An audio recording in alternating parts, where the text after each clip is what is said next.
छाया आसमान देखो झूमता गगन है छाया आसमान देखो झूमता गगन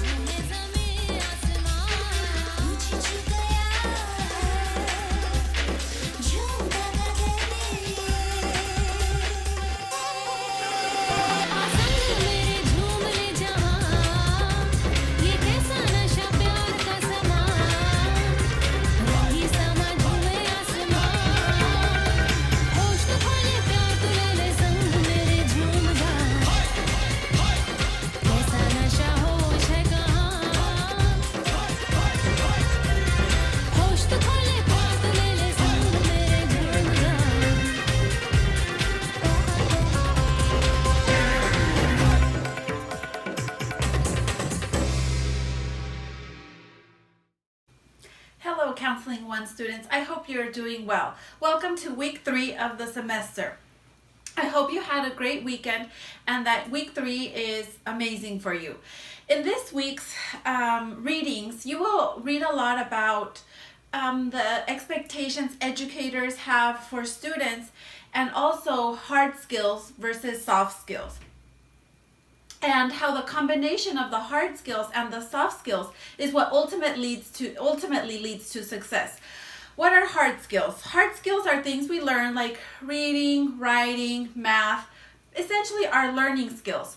Soft skills are our persistence, our self-confidence, our motivation, our self-management.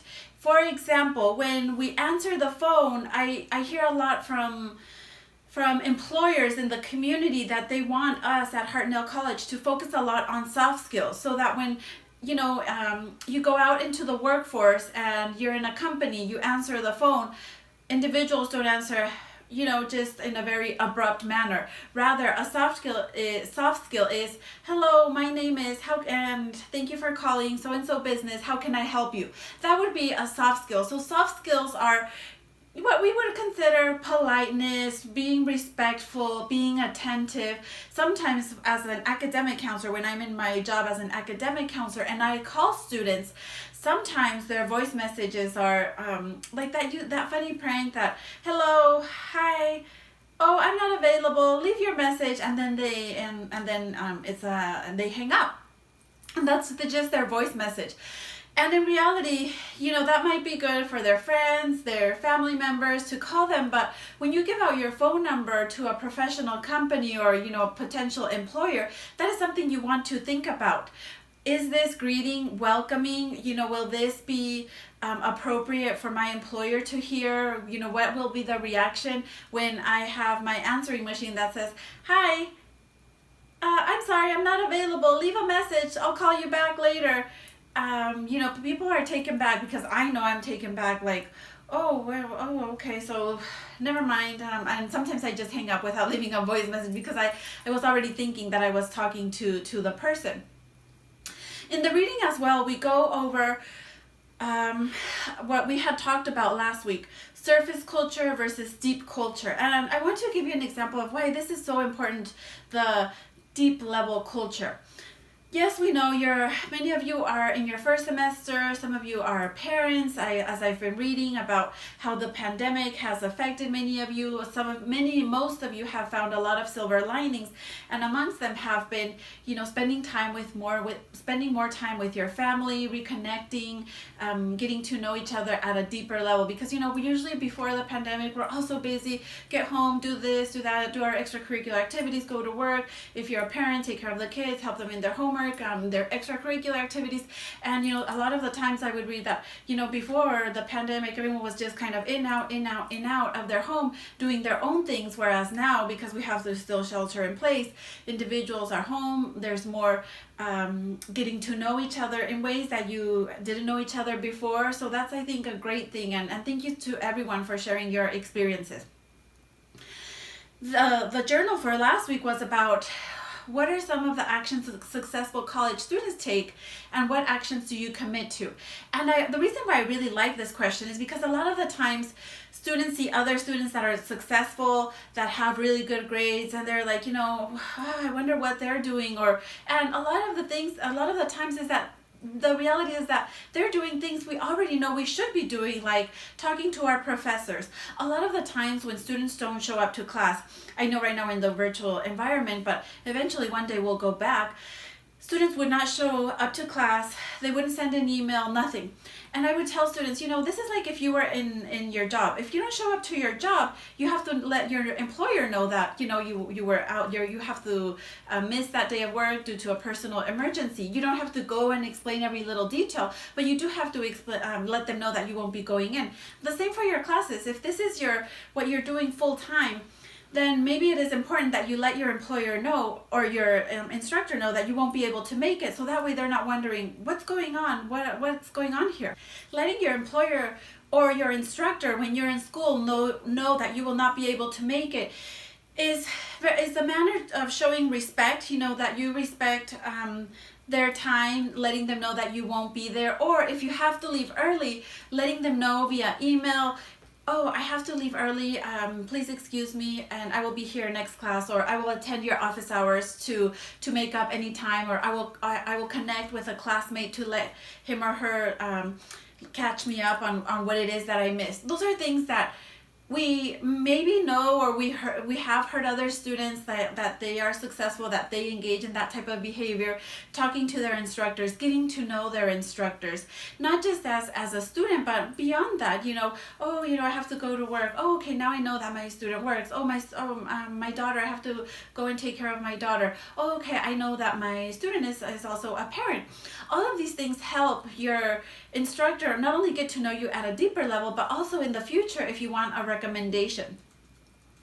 Getting to know your academic counselor, the institution, involving yourself. And I want to highlight and emphasize the importance of getting to know your counselor and getting your educational plan.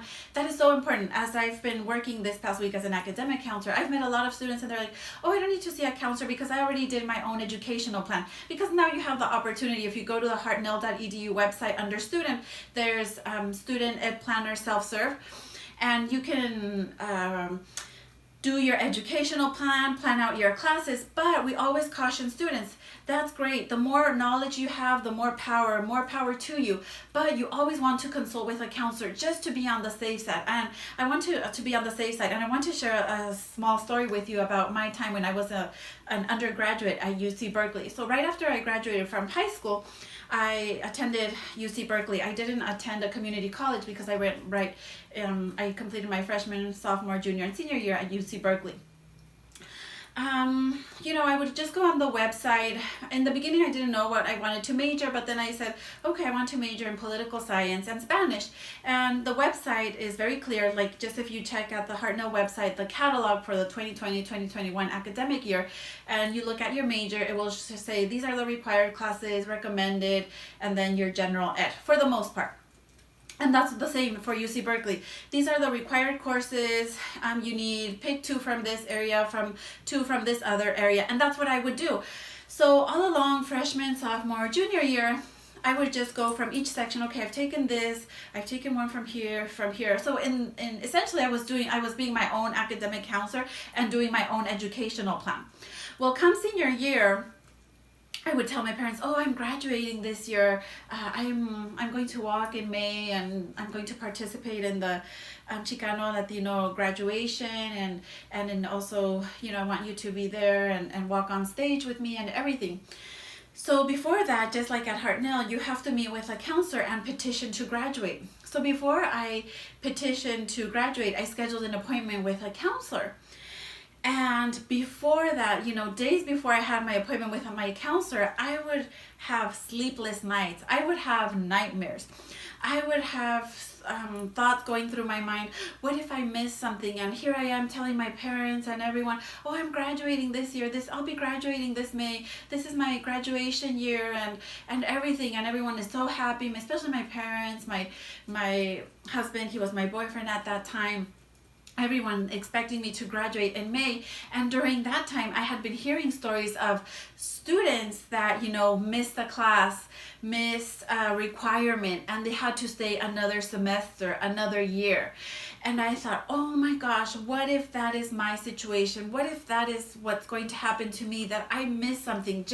I just followed the website, but I'm not a counselor. I never consulted with a counselor. I never went to see an academic counselor. So, that could be a reality for me. So finally, the day of my appointment came. I'm there sitting in the waiting area for the academic counselor to see me. And while I'm there in the waiting area, I could hear that another counselor was meeting with another student. And the student was really, really upset. The student was like, oh my gosh, what do you mean that I'm not graduating? I already have a plan. I have a trip planned around the world. What do you mean that I'm not graduating? And then the academic counselor said, well, I guess you'll just have to change your plans. And in that moment, when I heard that, I thought, oh my gosh, I feel like I want to cry right now.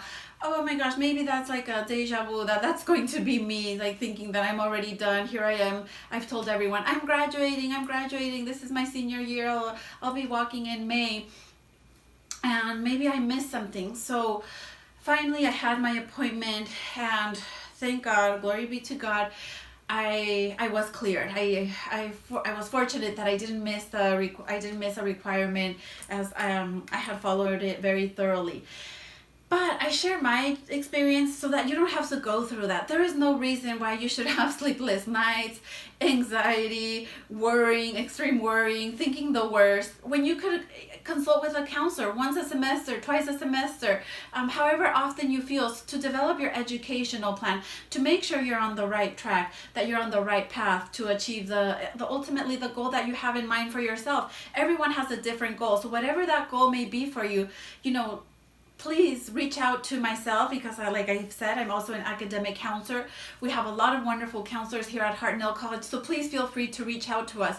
Don't be that student like myself that many, many years ago never consulted with a counselor, and when I thought I was done, I couldn't sleep. I had nightmares thinking about situations that could potentially happen. I'm fortunate they didn't, but I've met a lot of students, peers in my career that, they have missed the class here and there, and they've had to postpone what they thought was going to be their graduation day another semester, or sometimes even a whole another year. So don't let that be your case, because myself and my colleagues as academic counselors, we're here to support you.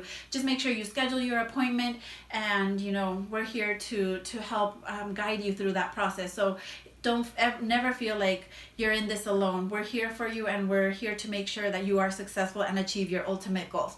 So I wanted to share that little story because I feel like it goes hand in hand with this week's reading. I hope you have a wonderful week. We're in week 3 of the semester. The semester is flying by. Before you know it, we'll be in week 16 of the semester. Just a friendly reminder, we will be beginning the vision board presentations next week on Monday, September 14th. So please make sure you check your Canvas. Check Canvas. Right on the front page, you will look at the days and times when you will be presenting. What I will do sometime later this week, I will send to the students the Zoom login, and if you're presenting at 8, 8:10, 8:20, 8:30, 8:40, whatever time you're presenting, you log in at that time, you share your vision board, and that will be it for your maximum of 10 minutes, and then the next student will go on. So that's why you have to make sure you keep it at the 10 minutes or less, because I have every 10 minutes I have students logging in. So if you have any questions, please feel free to reach out to me. I'm here to help you, to assist you in any way that I can. I hope you have a wonderful week. Please make sure to like and subscribe to my channel. I would really appreciate it. And if you would like, please share this video with other classmates, friends that you have that might find this information beneficial. Have a wonderful week, and I will see you next week.